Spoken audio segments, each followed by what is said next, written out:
দর্শক, বিস্ফোরণের বিষয়ে আরো তথ্য জানাতে বগুড়া থেকে যুক্ত হচ্ছেন আমাদের সহকর্মী ফরহাদুজ্জামান শাহী। শাহী, যারা আহত হয়েছেন তাদের বর্তমানে শারীরিক অবস্থা কেমন, সবশেষ পরিস্থিতি কি জানাবেন?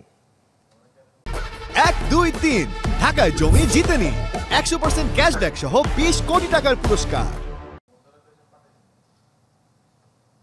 বুশরা নামে যে মেয়েটি আহত হয়েছে, নবম শ্রেণীতে পড়ে, তাকে কিন্তু আশঙ্কাজনক অবস্থায় গত রাত্রেই ঢাকায় স্থানান্তর করা হয়েছে। আজকে তার পরিবারের সদস্যদের সাথে আমার কথা হচ্ছিল, তারা কিন্তু বলছেন যে তার অবস্থা অনেকটা এখন পর্যন্ত আশঙ্কাজনক এবং চিকিৎসকরা কিন্তু তার বিষয়ে ভালো কিছু পরিবারের সদস্যদের কাছে বলেননি। আর যে দুইজন আহত ছিলেন তাদের বগুড়া শহীদ জিয়া রহমান মেডিকেল কলেজ হাসপাতালে গত রাত্রে যেখানে ভর্তি করা ছিল, তারা এখন পর্যন্ত সেখানেই আছেন।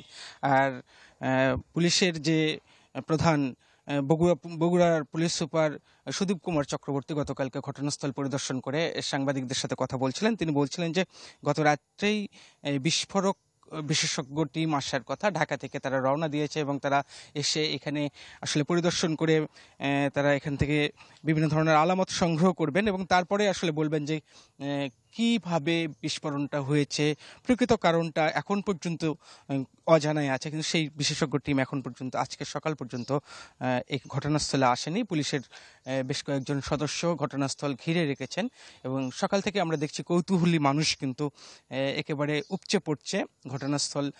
তারা গতরাত্রের যে বিস্ফোরণের খবর, তারা সেটা অনেকেই তারা এখান থেকে অনেক দূর থেকে তারা বিস্ফোরণের শব্দ শুনেছেন। রাতের বেলায় অনেকে আসেন, আজকে সকালবেলা কিন্তু তারা দেখতে আসছেন।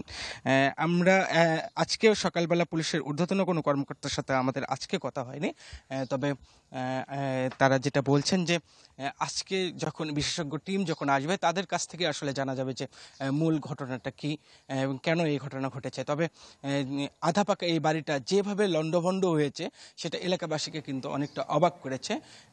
এখানে ঈদের আগেও পটকা তৈরির কাজ হতো, তবে গত 15 দিন এখানে পটকা তৈরির কাজ হয়নি বলে বাড়ির যিনি মালিক তিনি কিন্তু সাংবাদিকদের কাছে দাবি করেছিলেন। শাকিল। জি, ধন্যবাদ আপনাকে আমাদের সঙ্গে যুক্ত হওয়ার জন্য।